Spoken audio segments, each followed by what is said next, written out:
All right, so in the previous video, we looked at how we could read the stores sales forecasting.csv using Pandas. All right, so I'm just going to run these two cells, and this is loading that CSV, that second, and we're storing this in a variable, whatever's returned by Pandas, in a variable named data. So what I want us to start looking at is exactly what is returned by Pandas. So what are the core data types that are provided by Pandas? So throughout all of my videos, all of the playlists that I've done, one thing that I hope I have, repeatedly said to the point where you're like, yeah, he's going to say that again, is you need to know the types of the things that you're working with. All right, so let's look at this data object. So I'm going to say type of data. All right, and so what was returned when we ran pd.readCSV was a data frame. All right, so a pandas.core.frame data frame. So we're just going to refer to this, I should say, as a pandas data frame. All right, so let's just print this out. All right, so we can see that this is a tabular data structure. And what I mean by tabular data structure is we kind of have, things laid out in a table. We've got rows and we've got columns, right? And it's just picking that up from the CSV. So if I were to go over here and just open that CSV file, let me bring that over. All right, you can see that it was set up where it had, various data in different rows, and then that first row corresponded to the columns, and they had column labels. So that's how Pandas is essentially figuring out those column labels. It's just looking at that first row, and then it is saying, oh, well, those are going to be the column labels, and it's reading in all of this other data in different rows for those columns. All right. Now, a few things that I want to point out. So you'll notice that first off, one thing that we can see visually that's going to help us identify is that this is a data frame is that when they're showing the tabular view, it's being rendered in an alternating color for rows, right? So we kind of have this, that first row is white, and then we got kind of this gray, white, gray, white. So it's kind of alternating throughout. So that's kind of, helping us identify the different rows. And that is one visual cue that you are working with a data frame. All right, another visual cue is you should notice that if I were to look at some of these values, like this second class that I've got highlighted, when I take that highlighting off, this is just kind of a normal text. However, if we go all the way to the top of that same column, notice that the column label has kind of a bold text. So second class is in the ship mode column, and that is a bold text. Also, if we go all the way to the left here, we see this 0 in that first row. And that also has a bold text. All right.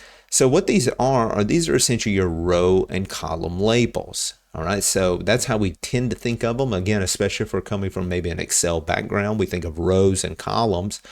In Python, in Pandas in particular, that's almost exactly the same. In particular, we do have columns right here at the top. This is referred to as your columns. But these row labels this is referred to as your index. So instead of having rows, you essentially have, index values. And really kind of where this is born out of, and one thing that I want you to kind of realize right away, NumPy is kind of the core primitive data type that underlies Pandas. So Pandas data frames really are just leveraging NumPy under the hood, right? So, you're kind of, when you think about grabbing things at particular rows, you're kind of grabbing things out of a NumPy array. That's why it uses this index, and in particular, that index is starting at 0, right? So, that's kind of why the default value kind of goes to that. So it's giving us a numeric index going from 0 all the way up to, in this case, we got 2,121 rows. So our maximum index value is 2,120. And then we've got our column labels. All right, if I wanted to grab the values of my index, we can do that because a Pandas data frame has an attribute called the index. And you can see it says, hey, it's this range index object that starts at 0 and it stops at 2121. And as you recall from like ranges, when we were doing for loops in that Python fundamentals, if you specify a particular stop value, that's non-inclusive. So when we say a start of 0 and a stop, it's actually not including the number 2120. And we can see that when we print data, right? So the last index value is 2120, not 2121, which if we were to look at our index is what it says the stop value is. All right, so we have our index. We can grab our index like this. We can also grab our columns. All right, so we can grab our column values as well.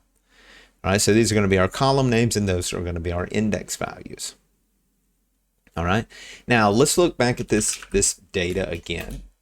And at this point, we're still talking about core data types. So we've seen that this is a data frame. One thing that you should note, a data frame, again, it kind of visually gives itself away with these alternating colors in the rows. But the key thing is a data frame will also always have an index and at least one column specified with a column header.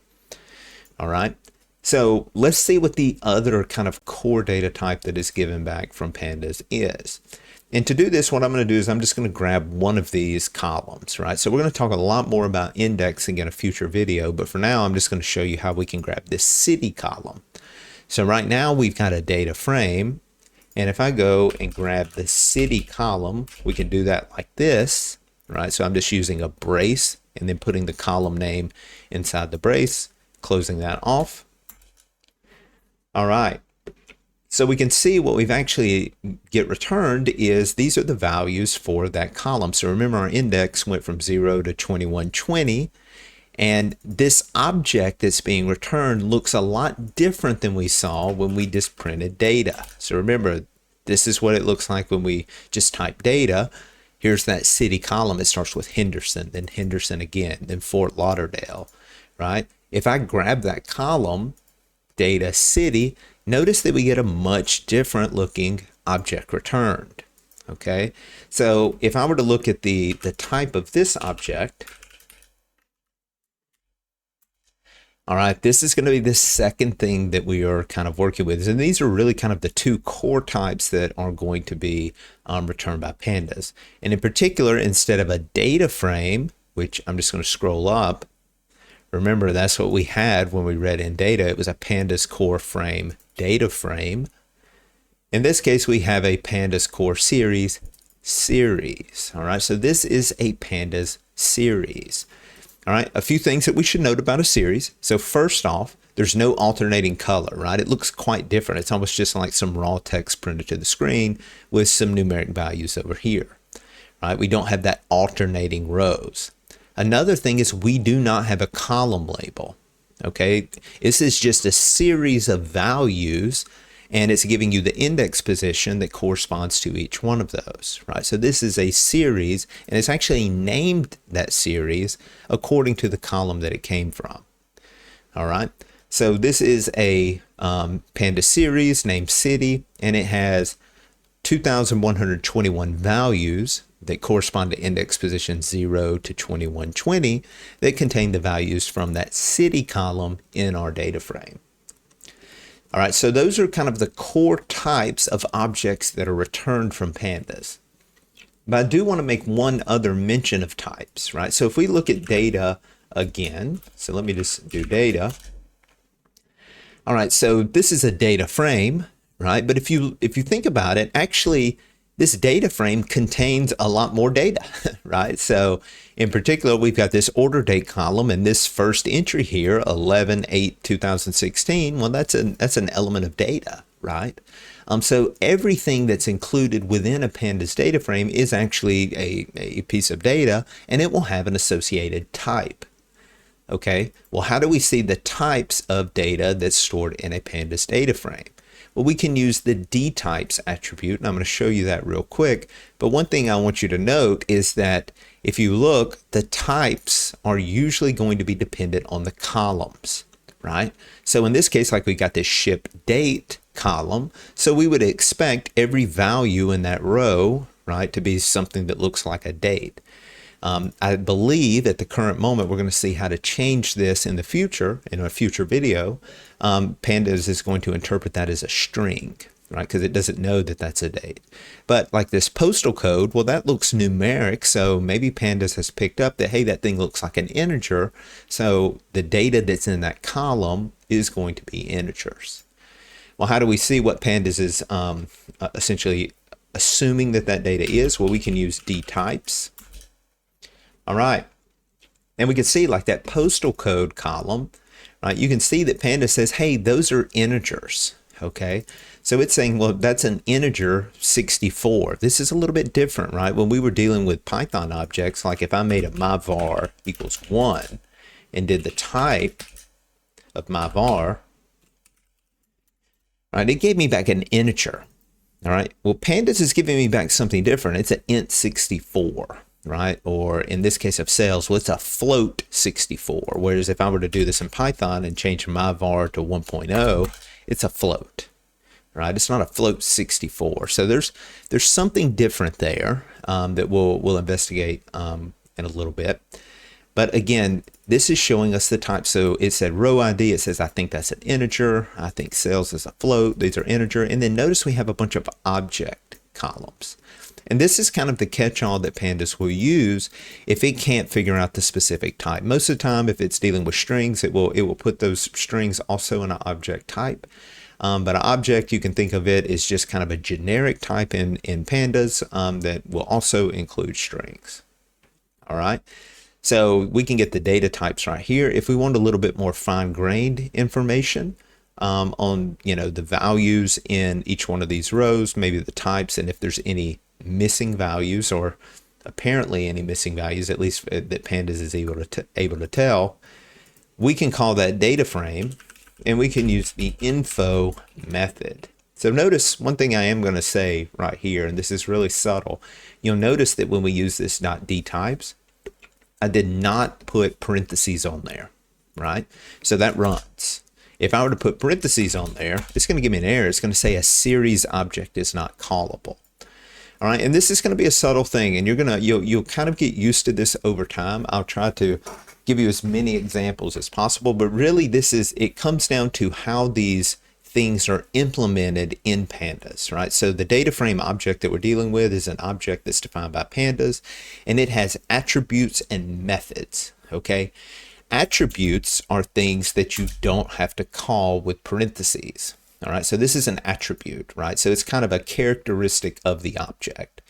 Whereas this info, if I were to run that without parentheses, it returns something, but it looks a little bit odd, right? And it says, oh, this is a bound method, right? And that's usually kind of a giveaway that you're trying to access what is actually a method as an attribute. So let's look at it both ways. In this case, dtypes. Let me delete this for the time being.